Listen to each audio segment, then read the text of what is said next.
ಇನ್ನು ಬಹುವರ್ಷದಿಂದ ನೆನೆಗುದ್ದಿಗೆ ಬಿದ್ದಿರುವ ಮೇಕೆದಾಟು ಯೋಜನೆಯನ್ನ ಜಾರಿ ಮಾಡುವತ್ತ ರಾಜ್ಯ ಸರ್ಕಾರ ಮಹತ್ವದ ಹೆಜ್ಜೆ ಇಟ್ಟಿದೆ. ಸುಮಾರು 5,912 ಕೋಟಿ ರೂಪಾಯಿ ವೆಚ್ಚದ ಮಹತ್ವಾಕಾಂಕ್ಷೆಯ ಯೋಜನೆಗೆ ರಾಜ್ಯ ಸಚಿವ ಸಂಪುಟ ಒಪ್ಪಿಗೆ ನೀಡಿದೆ. ಗರಿಷ್ಠ 67.14 ಟಿಎಂಸಿ ನೀರು ಸಂಗ್ರಹದ ಗುರಿ ಹೊಂದಲಾಗಿದ್ದು, ಕುಡಿಯುವ ನೀರು ಮತ್ತು ವಿದ್ಯುತ್ ಉತ್ಪಾದನೆಯ ಉದ್ದೇಶದೊಂದಿಗೆ ಯೋಜನೆ ಜಾರಿಗೆ ವೇದಿಕೆ ಸಿದ್ಧಗೊಂಡಿದೆ. ಇನ್ನು ಯೋಜನೆಗೆ ತಮಿಳುನಾಡು ವಿರೋಧ ವ್ಯಕ್ತಪಡಿಸುವುದಿಲ್ಲ ಅನ್ನುವ ವಿಶ್ವಾಸದೊಂದಿಗೆ ಯೋಜನೆಗೆ ಆಡಳಿತಾತ್ಮಕ ಅನುಮತಿ ಪಡೆಯೋಕೆ ರಾಜ್ಯ ಸನ್ನದ್ಧವಾಗಿ ನಿಂತಿದೆ.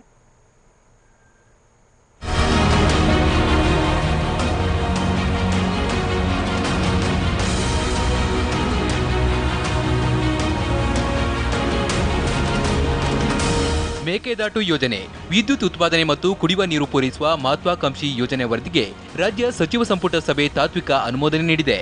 ಕಾವೇರಿ ನ್ಯಾಯಮಂಡಳಿ ಅಂತಿಮ ತೀರ್ಪಿನಂತೆ ಯೋಜನೆಯನ್ನ ಜಾರಿಗೊಳಿಸುವ ಉದ್ದೇಶದೊಂದಿಗೆ ಮಹತ್ವದ ಮೇಕೆದಾಟು ಯೋಜನೆಯನ್ನ ಜಾರಿಗೊಳಿಸುವ ವೇದಿಕೆ ಸಿದ್ಧಗೊಂಡಿದೆ.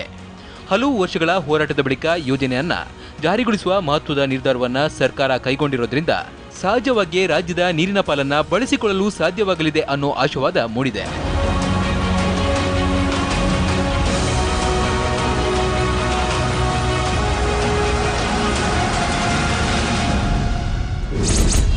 ಮೇಕೆದಾಟು ಯೋಜನೆಯ ಡಿಪಿಆರ್ಗೆ ಸಂಪುಟ ಅನುಮೋದನೆ ನೀಡಿರೋದ್ರಿಂದ ಯೋಜನೆಯ ಮೊದಲ ಹಂತದ ಪ್ರಯತ್ನ ಸಫಲವಾದಂತಾಗಿದೆ.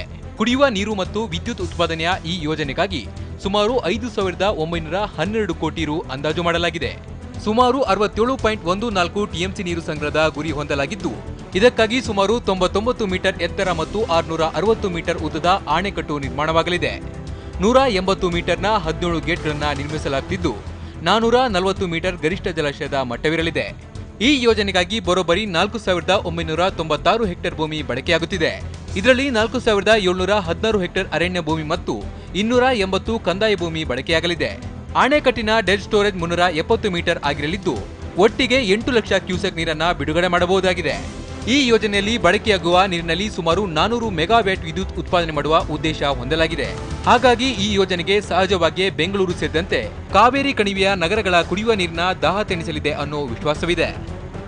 ಏನಾದರೂ ಇವತ್ತು ದಿವಸ ಪ್ರಶ್ನೆಗಳಿದ್ರೆ, ಅದಕ್ಕೆ ಡೌಟ್ಸ್ ಏನಾದರೂ ತಮಿಳುನಾಡಿಗಿದ್ರೆ, ಕೋರ್ಟಿಗಿದ್ರೆ, ಸೂಪರ್ವೈಸರಿ ಕಮಿಟಿಗಿದ್ರೆ, ಸೆಂಟ್ರಲ್ ವಾಟರ್ ಕಮಿಷನ್ಗಿದ್ರೆ, MOF-ಗಿದ್ರೆ ಅದನ್ನು ಕ್ಲಾರಿಫೈ ಮಾಡ್ಕೊಳ್ಳೋಕ್ಕೆ ದಿವಸ ನಾವು ಸಿದ್ಧರಾಗಿದ್ದೀವಿ. ಇದು ಒಟ್ಟಾರೆ ಈ ಯೋಜನೆ ಕೇವಲ ಕರ್ನಾಟಕ ರಾಜ್ಯಕ್ಕೆ ಅಷ್ಟೇ ಅಲ್ಲ, ಬೆಂಗಳೂರಿಗೆ ಕುಡಿಯುವ ನೀರಿನ ಕೂಡ ಬವಣೆಯನ್ನು ಇವತ್ತೊಂದು ಸಹ ನಾವು ಬಗೆಹರಿಸಿದಂಗೆ ಆಗ್ತದೆ. ಈ ಯೋಜನೆಯಿಂದ ತಮಿಳುನಾಡಿಗೂ ಕೂಡ ಈ ಒಂದು ಯೋಜನೆಯಿಂದ ಅನುಕೂಲ ಆಗ್ತದೆ. ಪ್ರತಿ ವರ್ಷ ಕಾವೇರಿ ನದಿಯಿಂದ ತಮಿಳುನಾಡಿಗೆ 192 ಟಿಎಂಸಿ ನೀರನ್ನ ರಾಜ್ಯದಿಂದ ಬಿಡುಗಡೆ ಮಾಡಬೇಕಿದೆ. ಆದರೆ ಹೆಚ್ಚುವರಿಯಾಗಿ ಹೋಗುವ ನೀರನ್ನ ಬಳಕೆ ಮಾಡಿಕೊಳ್ಳಲು ಯಾವುದೇ ಪರ್ಯಾಯ ವ್ಯವಸ್ಥೆ ಇಲ್ಲದ ಕಾರಣಕ್ಕೆ ಮೇಕೆದಾಟು ಯೋಜನೆ ಜಾರಿ ಮಾಡಲು ಸರ್ಕಾರ ಮುಂದಾಗಿದೆ.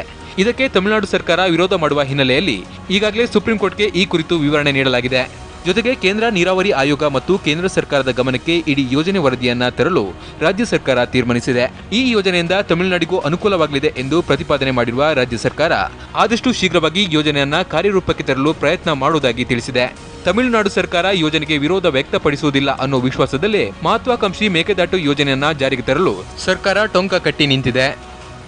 192 ಟಿಎಂಸಿನ ನೀರನ್ನ ತಮಿಳುನಾಡಿಗೆ ಏನು ನ್ಯಾಯಾಧೀಕರಣ ತೀರ್ಪು ಕೊಟ್ಟಿದೆ, ಅದನ್ನು ಒಂದು ಡ್ರಾಪನ್ನು ಕೂಡ ಕಡಿಮೆ ಮಾಡ್ತಕ್ಕಂಥ ಪ್ರಶ್ನೆ ಇಲ್ಲ. ಎಲ್ಲ ಒಂದು ಕಡೆಗೆ ವ್ಯರ್ಥವಾಗಿ ಯಾವ ರಾಜ್ಯದವರು ಕೂಡ ಉಪಯೋಗಿಸಿ ಸಮುದ್ರಕ್ಕೆ ಹೋಗೋ ನೀರನ್ನು ತಡೆಯೋಕ್ಕೋಸ್ಕರ ಆಗುತ್ತೆ, ನಮ್ಮ ರೈತರಿಗೆ ಕೊಡೋಕ್ಕೋಸ್ಕರ ಅನುಕೂಲ ಆಗುತ್ತೆ. ಕೆಆರ್ಎಸ್ ಜಲಾಶಯಕ್ಕಿಂತ ದೊಡ್ಡ ಮಟ್ಟದಲ್ಲಿ ಯೋಜನೆ ಜಾರಿಯಾಗುತ್ತಿದ್ದು, ಕೇಂದ್ರ ಸರ್ಕಾರ ಇದಕ್ಕೆ ಸಕಾರಾತ್ಮಕವಾಗಿ ಸ್ಪಂದಿಸುವ ಭರವಸೆ ಇದೆ.